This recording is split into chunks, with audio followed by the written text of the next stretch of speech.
So why did I rent out my condo in the United States and shut down my business and just completely abandon ship at 20 years before regular retirement for an American? We've been going into a quiet recession, and I was selling high-ticket iPhones, like anywhere from $700 to $1,200. At the end of the day, I just wasn't comfortable losing money, and I had a certain amount of money, and I had this idea, and I was sick of the West, and I was sick of the drama and the arguing and the family problems and the just the overall vibe of the West wasn't for me anymore. I was more into this type of paradise that you're looking at right here. These sunsets, the water, happy people, foreigners, Filipinos. Just wanted to travel, wanted to see the world, didn't want to spend my whole life in the same, couple of states. Or buddies of mine will spend their whole life in the same couple little towns, barely go to Los Angeles or Hollywood, which is 30 minutes away from where I grew up. It's just, it's a weird thing where people don't really get to see the world. They get a job at UPS, work 60 hours a week, get a couple wives and some alimony and a couple stepkids or whatever, and they're just kind of locked in. I was so blessed that that didn't happen to me, and I get a chance to travel, and I get a chance to see other cultures, and I had been experiencing other cultures through dating a Thai woman, a Chinese woman, a Japanese woman, a Persian woman, Latina women, women from Spain, women from Venezuela. I had done all that in the United States, but I thought it was time to get my passport and become a passport bro. I just really wasn't, I wasn't happy, in the US, and I wanted my money to go further. I wanted the different dating options. I wanted the white sand beaches and the blue water at an affordable price. I just wanted to get out of my comfort zone and do something. I wanted to feel alive again. And that's what the Philippines did for me. It really made me feel alive again, and really made me feel like, I don't know, like I did the right thing. As much as it was left field and everyone was like, what? Like ex-girlfriends and sister and dad and, my cousin or whatever. Like they were like, huh? The Philippines? Like, what do you mean? And everybody just like, why don't you just move to Mexico or like move to Delaware or something? It's like, no, I'm moving to the Philippines. And people were like, why? Like, what, for what? And then, they accepted it. And I mean, not that they could reject it. I mean, I'm doing it with my own money, and I'm a grown-ass man who's, 19 years from retirement or whatever. So they just, they had, your best working years of your life. You're trying to live life on vacation. Cool.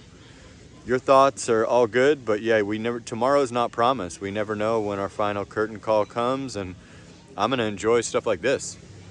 Rather than just be work, eat, sleep, repeat. And don't get me wrong, I had a good life. I wasn't just sitting around doing nothing all the time. I had pretty good dating options, bouncing back and forth to LA from Vegas, going to the beach, I don't need to go into detail, but my life was not the typical life in the United States, but I wanted to travel. I wanted better. I wanted to see this beautiful country, and I think I made a good choice. Look at this sunset. This is stellar. But yeah, at the end of the day, I wanted out. I wanted out of the politics. I wanted out of the family bickering. I wanted out of the rat race. I wanted out of everything, from repairing my expensive Mercedes all the time, to the car insurance, to the 91 octane gas, to the masculine women, to the rude people. Everyone's a boss. Everyone's in a hurry. Everything's 10 times the price it should be. The inflation, the overall vibe just wasn't it for me anymore. I was ready to pull the ripcord, and I did. And I put it off for a little while, but luckily I came to my senses, and I got on that plane, just told myself, hey, just come out for 30 days, man. If not, you just blew three to $5,000, and just come back home and grind it back out, get a girlfriend, and back home.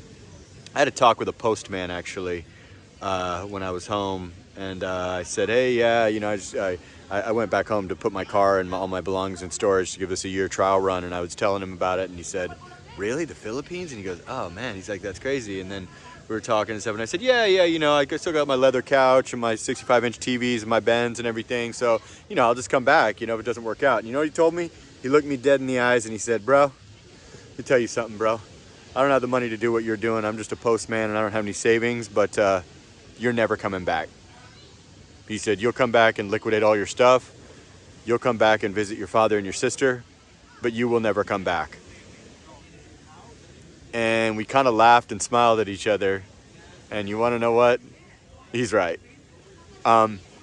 He had a buddy that moved to Mexico or buddies that moved to Venezuela or something. And he's like, yeah, man, they never come back. Like, they'll come back and visit or come back and take care of business or pay their taxes or whatever, but they don't come back. Once you experience another country, whether that be Mexico, Brazil, Colombia, Philippines, Thailand, or wherever, a lot of times you don't end up coming back. It's just not really, it's hard to justify the pricing and the women and the beaches and stuff with the different price points, and just the whole thing is just, it's really hard to justify. And you know, he said that, and I was just thinking, well, what does this guy know? He doesn't know me, and he doesn't have the money to go do this and this and that. But you know what? I'm sitting here, was this 5-6 months later, and or 5 months later, and to that postman, I'm sure he ain't watching this video. I don't think he subscribed to my channel, but you were right, my brother.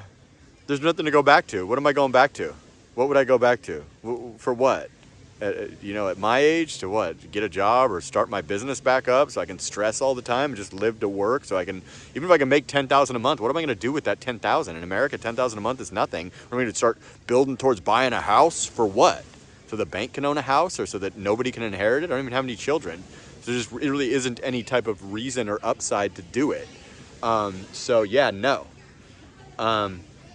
I just don't see any reason to do that. I could see myself traveling more. I could see myself visiting other islands in the Philippines. I could see myself going to Thailand, going to Malaysia, going to Bali, going to, you know, Dubai, going to the Maldives, going to other places. But the West, I don't know, I kind of already conquered that. I was hanging out in Malibu and, you know, Santa Barbara and New York City, Manhattan, Trump Towers, and, you know, rubbing shoulders with the best of them, Las Vegas. I mean, I've kind of already been there and done that, and I'm not really into that scene anyway. So like, yeah, just at the end of the day, there isn't really a lot for me to do in that scenario. So I went ahead and, you know, got rid of my condo and shut down my business completely and packed all my stuff into a storage unit for a 1-year trial run, which I think I'm going to pull the ripcord on that early and get a refund, since I paid that all up front, and it's $154 a month, which is almost my rent here in Paradise. And yeah, I just said to my dad and my sister, and I'm good. I'm good. I only see you guys once every couple months anyway. If I'm miserable all the other time, then what's the point? I didn't really have a real girlfriend or anything. I was dating around or had been seeing someone before. So it's just, for what? There's nothing left here.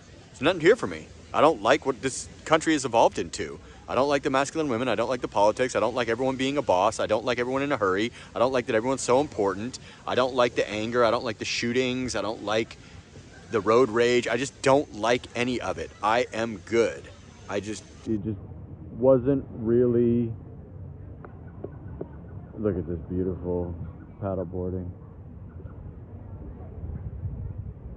It just wasn't something that I needed to participate in anymore. And the only thing left was to, you know, I lasted a little bit longer because I wanted to meet my dad's girlfriend a couple of times, wanted to spend some more quality time with my dad, who's 79 years old, wanted to spend time with my sister. But outside of that, there's nothing left for me in the United States. What would I be going back to? It's like, there's nothing there. I didn't want to start any relationships with anyone. I knew I wasn't going to be there. I knew I was going to take this last whatever amount of years I got left, because we never know, and really travel or really go to somewhere else, or see those white sand beaches, or see those, you know, friendly women, or see those, you know, get a fat bike and ride around the island, or go out on a boat, or start kite surfing, or just live a little. Too many people are just existing. You must live. Don't just exist. Don't just, and when you have children, a lot of times you're just living to give them a better life and raise them and take them to school and pick them up and this and that. Live. Do not just exist. That's what I wanted. I wanted to live. And I was definitely depressed, but I just kept a good face on it. And the Philippines has certainly cured that. And, you know, have I got it all figured out? And do I know everybody and everything? Not at all, man. I'm still learning. You guys are going through this with me. But at the end of the day, I made the right choice. I got out of my comfort zone. I didn't do